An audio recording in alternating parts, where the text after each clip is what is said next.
seu tempo. Qual é o versículo que nós estamos trabalhando nessa confraternização? O que diz ali? Amém. E o que é essa fortificação na graça? Quem pode me dizer? O que é graça, primeiramente? Quem pode dizer o que é graça? Favor não merecido. Favor não merecido. Muito bem. E como é que se pode fortalecer-se na graça? Como é que você pode, se é um favor, se é algo que você recebe de forma merecida, como é que você pode se fortalecer nisso? Porque se fosse um alimento, você comeria dele, você vai se fortalecer no que se alimentar dele, né? Se fosse um polivitamínico, a mesma coisa.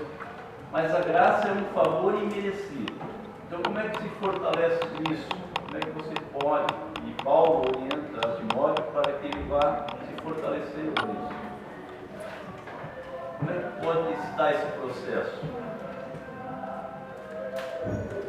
Quem dos irmãos pode dar uma sugestão?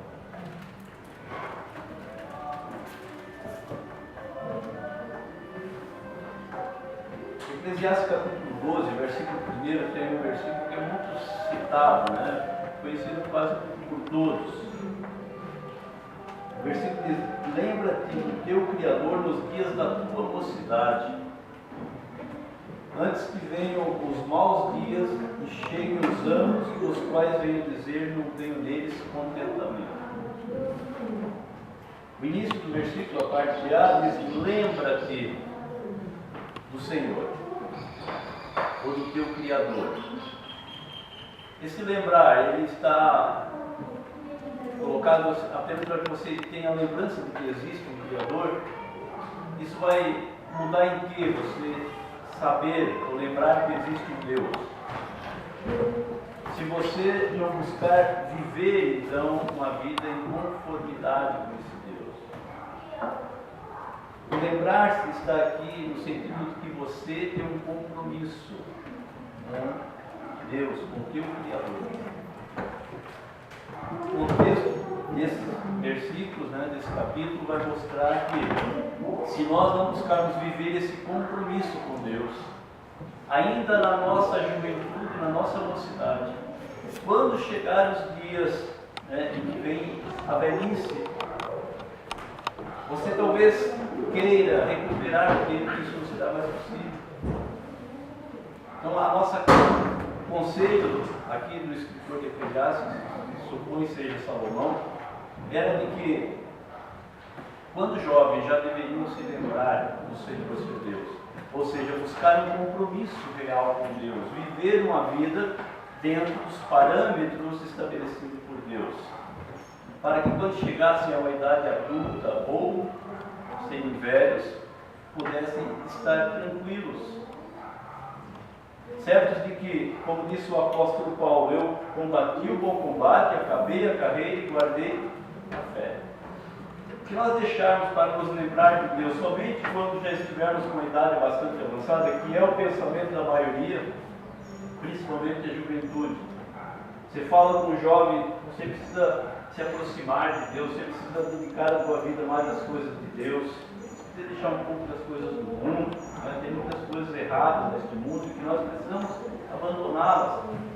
O jovem costuma dizer o quê? Ainda é cedo para mim. Eu sou muito jovem, muito tempo ainda para que eu faça isso. Tempo realmente tem. Mas assim, quem é o Senhor do tempo? Quem é o Senhor dos nossos dias? Será que eu posso, por ser jovem, dizer, não, eu vou chegar aos 80 anos? Algum de nós pode dizer isso? A não ser que ele já chegou até lá? Por quê? Porque a nossa vida não pertence a nós. Ela é uma graça, é aquilo que o irmão colocou ali, que é um favor imerecido de Deus. Nós temos o dom da vida. Mas é uma coisa que o tempo dela está na mão de quem nos deu, que é Deus. A Ele pertence.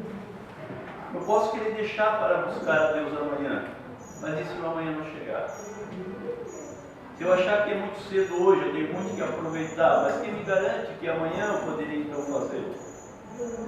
Muitos têm deixado para amanhã e o amanhã não tem chegado. Então, o que se deve fazer? E um conselho da palavra de Deus é que quando ouvirmos a voz do Senhor nosso Deus, nós não devemos endurecer o nosso coração. Então não importa a idade em que você tenha, uma vez que você ouviu falar de Deus, que você ouviu do conselho de Deus, pela palavra de Deus, você deve aceitar. Você deve procurar colocá-la em prática na sua vida. É claro que se nós formos olhar para a palavra de Deus e olharmos para o mundo e confrontarmos uma coisa com outra, nós vamos ver que aqueles que optarem pelas coisas de Deus e forem olhar em relação ao que esse mundo oferece, você perderá muito. Porque você terá que abrir mão de muitas coisas. Mas se nós formos analisar essas coisas das quais nós devemos abrir mão, nós vamos ver que são coisas que não vão trazer grandes proveitos para nós. Tem muita coisa que o jovem pensa assim, não, mas eu tenho que aproveitar a vida, poxa, a vida é tão boa, né? Eu tenho que curtir. Aí é o que? É balada, é droga, é álcool, é prostituição. São coisas que aparentemente trazem uma satisfação para nós.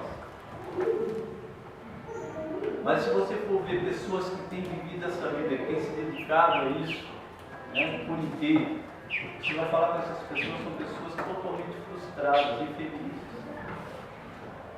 Não cessam de fazê-lo, por quê? Porque elas buscam preencher um vazio que tem, e que por mais que procuram, elas não conseguem. Porque essas coisas não satisfazem. São ilusórias. São coisas que, na verdade, vão nos enfraquecendo, tanto fisicamente quanto espiritualmente. Vão nos fazendo ser pessoas que, por mais que deixamos de lado o lado espiritual, o lado físico, uma pessoa que ela é uma pessoa que perde muita noite de sono, uma pessoa que se dá muito a bebida, a cigarro, a drogas, uma pessoa que ela encurta a sua vida. Quando não, ela fica com 40, 50 anos, já está com um corpo de velho, sem ânimo, sem força para fazer mais nada. A mente já não consegue raciocinar, né? Pensa uma coisa aqui, daqui a pouco já esqueceu o que pensou. Por quê? Porque se desgastou. Porque o nosso corpo não foi criado para isso, nós não fomos feitos para esse tipo de vida. Caso contrário, Deus teria nos dado liberdade de vivermos essa vida, se fosse uma vida que não trouxesse prejuízo para nós. Mas estas coisas trazem prejuízo para o nosso corpo físico e muito mais na questão espiritual. Pastor Jair. Uma boa informação que dentro desse assunto aí, há poucos dias saiu uma pesquisa que surpreendeu. Foi comprovado, acho que cada 8 jovens de 10 que cometem fornicação, que se relacionam com mais de uma pessoa, no tempo que são solteiros, jovens, eles são propensos a ter depressão no futuro. Eles são propensos a ter depressão, de 8 em cada 10. É um número bem alto disso aí.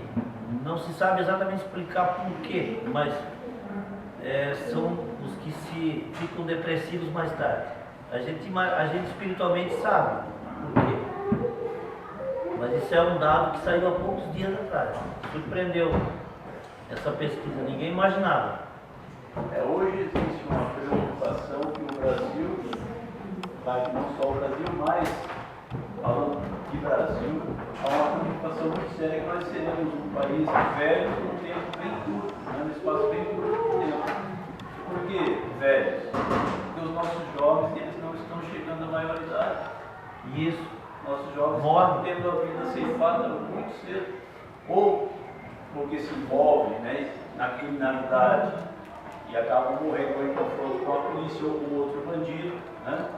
Ou então em virtude delas próprias tirarem suas vidas através do consumo de droga, de álcool. Né? A pessoa bebe, bate no carro, a pessoa bebe, brinca, a pessoa usa droga em excesso, entra em overdose, morre. Tem uma série de questões que tem ceifado a nossa juventude. Quantos pais hoje estão aí sem ter mais os seus filhos? Por quê? Porque os filhos optaram por andar por esse caminho, né? Achando que deveriam fazer uso da liberdade, aproveitar a juventude, mas desta forma. Agora, o conceito da palavra de Deus é que nós, na nossa juventude, devemos lembrar-nos do nosso Criador. Lembrar-nos de Deus.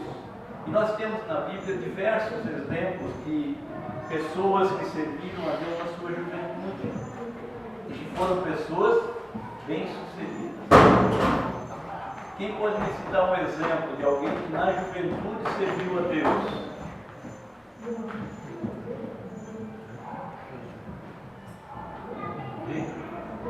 Davi, um exemplo bom, né? O rei Davi, que ainda criança foi separado já para ser rei de Israel. Samuel, um outro exemplo. Tem muitos exemplos na Bíblia. Timóteo, que nós estamos lendo, né? Timóteo foi criado, né? Dentro das regras estabelecidas por Deus. Sua mãe era uma mulher muito crente, sua avó era uma mulher muito crente, e ele foi um jovem muito crente, né? Servindo a Deus de coração. Mais alguns exemplos. Job no Antigo Testamento. José. Quem mais? Quem mais?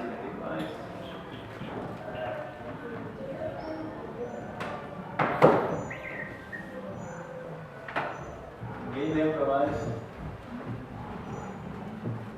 Jesus é um dos exemplos. A palavra de Deus diz que todos os anos a família de Jesus ia a Jerusalém para participar da festa. E Jesus ia com eles. Em uma dessas oportunidades, eles foram e retornaram, não se preocuparam com Jesus. Ele estava com 12 anos, acharam que ele vinha junto com as outras crianças, com os outros jovens. E quando eles se deram conta, já haviam andado um dia inteiro e não haviam encontrado Jesus entre os outros. Retornaram para buscar Jesus e 3 dias depois encontraram ele no templo, ensinando os doutores, falando com pessoas adultas sobre as coisas de Deus. Então, desde jovem, ele já foi separado das coisas do Senhor nosso Deus. Ele não passou a se ocupar só após os 33 anos de idade. Ele já começou a ocupar-se bem antes com as coisas do Senhor. Jeremias, um dos exemplos também, que foi escolhido bem jovem. Ele mesmo reclamou: Senhor, eu sou só uma criança, não tenho condições. Mas o Senhor o escolheu para que servisse ao Senhor. Foi um grande profeta de Deus. Quando Paulo escreve a Timóteo, ele diz: fortifica-te na graça. Porque Timóteo ele tinha uma missão muito grande a ser realizada. Quem sabe o que Timóteo tinha que fazer? O que Timóteo ia realizar? Porque ele precisava ter muita força. Quem pode me dizer?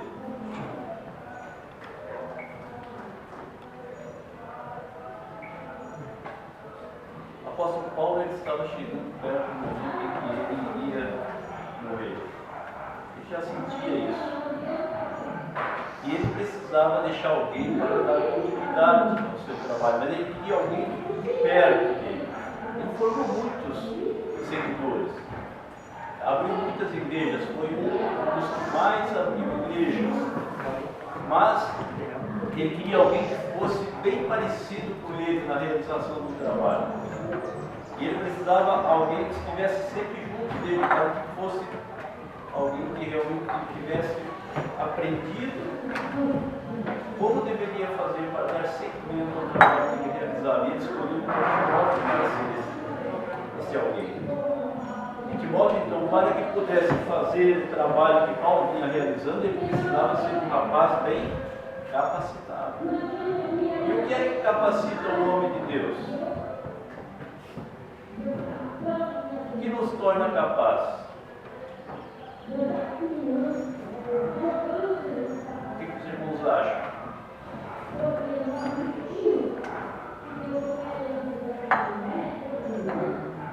O Espírito Santo de Deus capacita o homem. Então, quando Paulo fala a Timóteo que ele precisa se fortalecer na graça, ele precisa passar a viver uma vida ainda mais voltada às coisas de Deus do que ele tem vivido até então. E Timóteo já era um exemplo de jovem. Timóteo já era uma pessoa que ele cumpria bem aquilo que Jesus Cristo havia dito, que nós, que nos aproximamos dele, devemos ser luz para o mundo e sal para a terra. Ou seja, um diferencial. E Timóteo já era esse diferencial. Era diferente dos outros jovens, que talvez pensassem como muitos pensam hoje ainda, em poder aproveitar a vida, porque talvez possa se pensar assim: só hoje é que existem esses divertimentos, só hoje é que existe a bebida, só de um tempo para cá que se criou algumas marcas de bebida. Sempre existiu. Sempre existiu droga, sempre existiu bebida, sempre existiu prostituição, desde que existiu a raça humana. Então não é um privilégio da juventude dos dias atuais, isso sempre existiu. Mas sempre existiu aqueles jovens que deixaram essas coisas de lado por entender que não eram boas e buscaram as coisas que eram boas. E Timóteo era um desses que buscava as coisas boas. Mas ele precisava ir mais além. Porque nós, como seres humanos, como pessoas que optamos pelas coisas certas, nós nunca vamos chegar a um ponto de dizer: não, aqui já está bom, já cheguei no máximo. Nunca. Nós estamos sempre crescendo e devemos estar cada dia crescendo mais e mais na graça e no conhecimento. Então nós temos que buscar, examinar as Escrituras, conhecer qual seja a boa, agradável e perfeita vontade do nosso Deus e colocá-la em prática em nossa vida. Mas isso tem idade para se começar a fazer isso? Tiago Albino, tem idade para se começar a fazer? Segundo a palavra de Deus, não diz que enquanto é jovem, exemplo do Senhor Jesus Cristo, foi Deus e criança, já se dedicou